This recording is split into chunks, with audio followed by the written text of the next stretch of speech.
அனைவருக்கும் வணக்கம். என் பேர் தி ராஜபிரபா. இன்னைக்கு நான் ஆய்வு செய்ய எடுத்திருக்க புத்தகம் திசை மாறிய பறவைகள். இந்நூல் ஆசிரியர் காப்பு சுருளியாண்டவர். தேனி மாவட்டத்தில் இருக்கிற கம்பம் பகுதியை சார்ந்தவர். வையை பதிப்பகம் இந்த நூலை வெளியிட்டிருக்கிறது. இது ஒரு சிறுகதை தொகுப்பு. விலை ரூபாய் 160. பாரதி தமிழ் இலக்கிய பேரவையுடைய தலைவர் ஐயா பாரதன் அவர்கள் இந்நூலுக்கு அழகான அறிவுரையை தந்திருக்கிறார். இந்த புத்தகத்தை சகோதரர் காப்போ சுருளியாண்டவர் கொடுத்து எனக்கு 1 வருஷம் ஆக போகுது. சரி, இந்த புத்தகம் படிச்சு நாம எப்படி சிறுகதை எழுதலாம் அப்படிங்கிற ஒரு தகவலுக்காக புத்தகத்தை படிக்கலாம்னு இருக்கேன். உண்மையிலேயே இதை படிக்க படிக்க அடுத்தடுத்து சிறுகதைகள் என்ன இருக்கும் அப்படின்னு எனக்கு யோசிக்க வச்சது. ஒவ்வொரு சிறுகதையுமே ஒரு திக் திருப்பு முனைகளோடு ஒரு வித்தியாசமான ஒரு புரட்சிகரமான பார்வையோடு இருந்ததை நான் பார்த்தேன். நிறைய முற்போக்கு சிந்தனையுள்ள கதைகள் எல்லாம் கூட எழுதியிருக்கிறாரு. உண்மையிலேயே அந்த கிராம பகுதியில் இருக்கின்ற ஒருவர் இவ்வாறான முற்போக்கு சிந்தனையோடு இந்த சிறுகதைகளை எல்லாம் எழுதியிருப்பது பாராட்டுதலுக்குரியது. இன்றைய இளைஞர் தலைமுறை ஒவ்வொருவரும் படைப்பாளர்கள் ஒவ்வொருவரும் வாசிக்க வேண்டிய ஒரு படைப்பும் கூட. எல்லா கதையுமே இன்னைக்கு நல்லா இருந்துச்சு.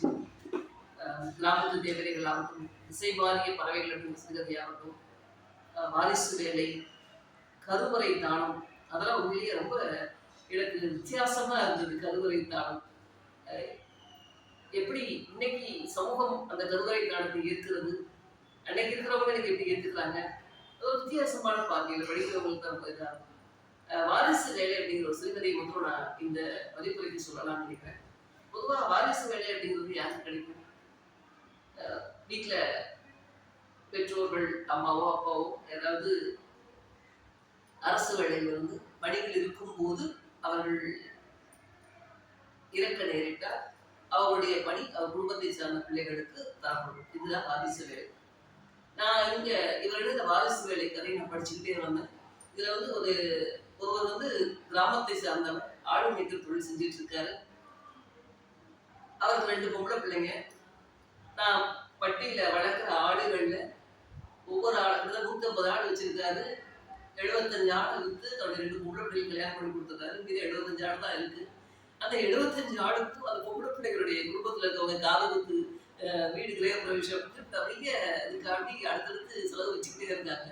ஆனால் இவருக்கு மனசு ரொம்ப கஷ்டமா இருக்கு. எல்லா ஆடுகளையும் விட்டுவிட என் பிள்ளைக்கு என்ன பண்ணணும், என் பிள்ளை நல்லா படிக்கணும், நல்ல ஒரு வேலைக்கு வரணும் அப்படின்னு சொல்லிட்டு என்ன செய்யறதுன்னு ஒரே குழப்பத்தோட இருக்காரு.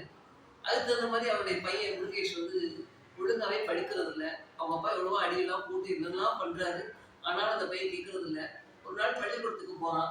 போகும்போது அவங்களுடைய பள்ளிக்கு அந்த இன்ஸ்பெக்டர்ஸ் வருவாங்க இல்லைங்களா, அந்த பள்ளியை ஆய்வு செய்யறதுக்கு வந்த ஆய்வாளர்கள், கல்வி ஆய்வாளர்கள் இந்த பையனை கேள்வி இருக்கும்போது எல்லா கல்விக்கும் உடனே சரியான பதில் கூறியிருக்கிறார். அதை பார்த்து ஆச்சரியப்பட்ட அந்த ஆசிரியர் அவர்கள் இத்தனை நாள் மக்கு நினைச்சிட்டு இருந்தோமே இவ்வளவு இதா இருக்கான்னு சொல்லிட்டு அவங்களுடைய தலைமை ஆசிரியர் போய் நேரம் அவங்க அம்மா அப்பாட்ட போய் இந்த பையன் நல்லா படிக்கிறான், அவனை எந்த சூழலையும் விட்டுறாதீங்க, அவனுக்கு நான் என்ன செலவானான்னு நான் பார்த்துக்கிறேன்னு சொல்லிட்டு அவங்க தலைமை ஆசிரியர் போய் அவங்க வீட்டில் அவங்க அம்மாட்ட சொல்றாரு. அவங்க அம்மா அப்படியே கண்ணில் தண்ணி வர வச்சு அழுறாங்க. ஏமா அழுறீங்க? நான் பையன் செலவை தான் நான் பார்த்துக்கிறேன்னு சொன்னா எதுக்கு அழுறீங்க அப்படின்னு சொல்லி கேட்டாங்க. அதுக்கு அந்த தாய் என்ன சொன்னாங்க தெரியுமா? நேற்று தான் என் பொண்ணு வந்தா, அவங்க குடும்பத்துல விசேஷம் வைக்கிறாங்க, நிறைய செலவு வேணும்னு சொல்லிட்டு வந்தாங்க. இவர் என்ன பண்ணான்னு சொல்லிட்டு அவருடைய கணவர் ஆடு மேய்க்கிறதுக்காண்டி போயிருக்காரு. போயிட்டு இருக்கும்போது அவருக்கு அவசர தேவைகளை நிறைவேற்றுவதற்காக ஒரு புதருக்குள்ள போயிருக்காரு. அப்போ ஒரு பாம்பு அவர் கடிச்சதுமே திருப்பி உடனடியாக ஆஸ்பத்திரியில் அட்மிட் பண்ணும்போது இவருக்கு ஒரு பக்கம் வலது கை பக்கம் செயலிழந்து போச்சு. இனிமேல் அவர் எங்கேயும் வெளியே போக முடியாது, வீட்டோட தான் இருக்கணும்னு சொன்னதுனால அவருடைய பையன், நல்லா படிக்காத பையன் இன்னைக்கு நல்லா படிச்சுக்கிட்டு இருக்கா அப்படின்னு ஆசிரியர்கள்லாம் பாராட்டுறாங்க. அந்த பையன் இன்னைக்கு அவருடைய அப்பா செய்ய முடியாத அந்த ஆடு மேய்க்கிற வேலையை பட்டியலிருந்து மேய்ச்சிட்டு போறான்னு சொல்லி அந்த வாரிசு வேலை சிறுகதையும் அழகாக நினைத்திருக்கிறார். அதை படிக்க நமக்கு ஒரு மாதிரி வித்தியாசமான குணம் உண்மையிலே நல்லா இருந்தது. அது மட்டும் இல்லை, நிறைய சொலவடைகளை அப்படி பயன்படுத்தி இருக்கிறாரு. வெளுப்பவனுக்கும் மேய்க்கிறவனுக்கும் உருப்படி இருந்தாலும் அவருடைய வாழ்க்கை நல்லா இருக்கும்.